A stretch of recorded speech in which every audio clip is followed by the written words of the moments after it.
Hello and welcome back to Kirkcaldy Galleries and Unfinished YouTube channel. My name is Niamh and today we will be reading chapter 14 of our book Peter Pan by J M Barrie. So quick catch up before we start. Wendy, the Darlings and the Lost Boys have been captured by the pirates and taken to their ship. Hook managed to get down into the Lost Boys' lair and poison Peter's cup.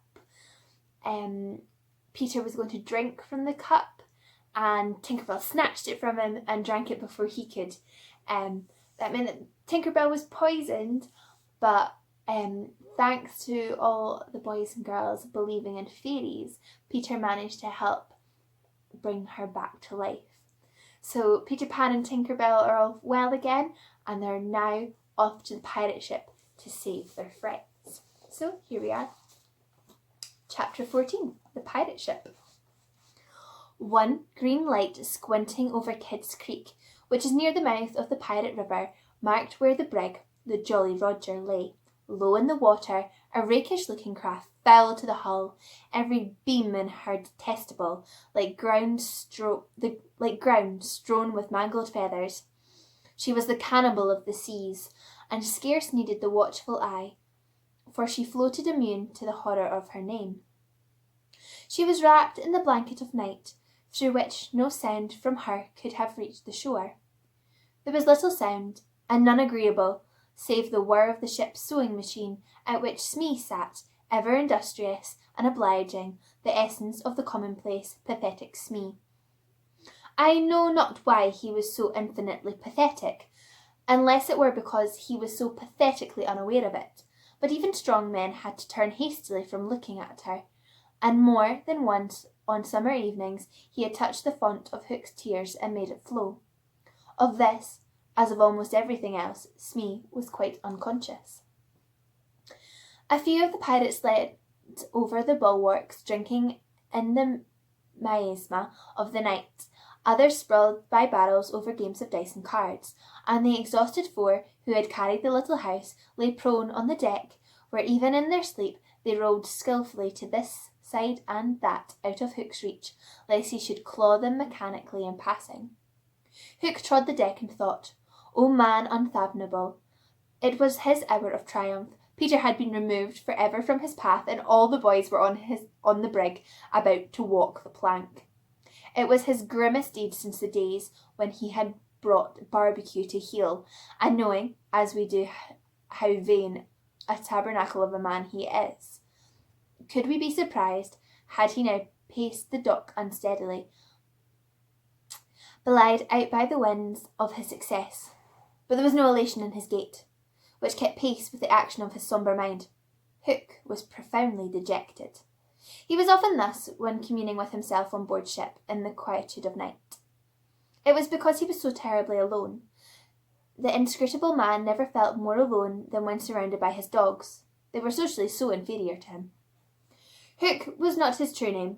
To reveal who he really was would even at this date set the country in a blaze. But as those who read between the lines must have already guessed, he had been at a famous public school, and its traditions still clung to him like garments, with which indeed they are largely concerned. Thus, it was offensive to him, even now, to board a ship in the same dress in which he gargled her. And still he adhered in this walk to the school's distinguished slouch, but above all, he retained the passion for good form. Good form. However much he may have degenerated, he still knew that this is all that really matters. From far within him he heard a creaking as of rusty portals, and through them came a stern tap, tap, tap, like hammering in the night when one cannot sleep. Have you been good form today? Was their eternal question. Fame, fame, that glittering bauble, it is mine, he cried. It is quite good form to be distinguished at anything, the tap-tap from his school replied. I am the only man who Barbecue feared, he urged, and Flint himself feared Barbecue. Barbecue? Flint? What house? Came the cutting retort. Most disquieting reflection of all, was it not bad form to think about good form? His vitals were tortured by this problem. It was a claw within him sharper than the iron one, and as it tore him, the perspiration dripped down his sallow countenance and streaked with doublet. Ofttimes he drew his sleeve across his face, but there was no damming that trickle. Ah, envy not Hook. There came to him a presentiment of his early disillusion. It was as if Peter's terrible oath had boarded the ship. Hook felt a gloomy desire to make his dying speech, lest presently there should be no time for it. Better for Hook, he cried, if he has had less ambition. It was in his darkest hours only that he referred to himself in the third person. No little children love me. Strange that he should think of this, which had never troubled him before. Perhaps the sewing machine brought it to his mind. For long he muttered to himself, staring at Smee, who was hemming placidly, under the conviction that all children feared him. Feared him? Feared Smee? There was not a child on board the brig that night who did not already love him. He had said horrible things to them, and hit them with the palm of his hand, because he could not hit with his fist. But they had only clung to him more. Michael had tried on his spectacles. To tell poor Smee that they thought him lovable. Hook itched to do it, but it seemed too brutal. Instead, he revolved this mystery in his mind. Why did they find Smee lovable? He was pursued the problem like the sleuth hound that he was. If Smee was lovable, what was it that made him so? A terrible answer suddenly presented itself. Good form. For the boatswain, good form, without knowing it, which is the best form of all. He remembered that you have to prove that you don't know you have it before you are eligible for pop. With a cry of rage, he raised his iron fist over Smee's head, but it did not tear. What arrested him was this reflection. To claw a man because he is good form, what would that be? Bad form. The unhappy Hook was as impotent as he was damp, and he fell forward like a cut flower. His dogs, thinking him out of the way for a time, discipline instantly relaxed, and they broke into a bacchanalian dance, which brought him to his feet at once, all traces of human weakness gone, as if a butter of water had passed over him. Quiet, you skunks, he cried, or I'll cast anchor in you. And at once the din was hushed. Are all the children chained so they cannot fly? Aye, aye. Then hoist them up. The wretched prisoners were dragged from the hold, all except Wendy, and ranged in line in front of him. For a time he seemed unconscious of their presence. He lolled at his ease, humming, not unmelodiously, snatches of a rude song, and fingered a pack of cards. Ever and anon the light from his cigar gave a touch of colour to his face. Now then, bullies, he said briskly. 6 of you walk the plank tonight, but I have room for 2 cabin boys. Which of you is it to be? Don't irritate him unnecessarily, had been Wendy's instructions in the hold, so Tootles stepped forward politely. Tootles hated the idea of signing under such a man, but an instinct told him that it would be prudent to lay responsibility on an absent person, and though a somewhat silly boy, he knew that mothers alone are always willing to be the buffer. All children know about mothers, and despise them for it, but make constant use of it. So Tootles explained prudently, You see, sir, I don't think my mother would like me to be a pirate. Would your mother like you to be a pirate, Slightly? He winked at Slightly, who said mournfully, I don't think so. And if he wished things had been otherwise, Would your mother like you to be a pirate, Twin? I don't think so, said the first twin, as clever as the others. Nibs, would you... Stow this gab, roared Hook, and the spokesmen were dragged back. You boy, he said, addressing John, you look as if you have a little pluck in you. Didn't never want to be a pirate, me hearty? Now John had sometimes experienced this hankering at maths prep, and he was struck by Hook's picking him out. I once thought of calling myself Red-Handed Jack, he said deferentially. And a good name, too. We'll call you that here. Bully if you join. What do you think, Michael? Said John. What would you call me if I join? Michael demanded. Blackbeard Joe. Michael was naturally impressed. What do you think, John? He wanted John to decide, and John wanted him to decide. Shall we still be respectful subjects to the king? John inquired. Through Hook's teeth came the answer. You would have to swear, down with the king. Perhaps John had not behaved very well so far, but he shone out now. Then I refuse, he cried, banging the barrel in front of Hook. And I refuse, cried Michael. Rule Britannia, squeaked Curly.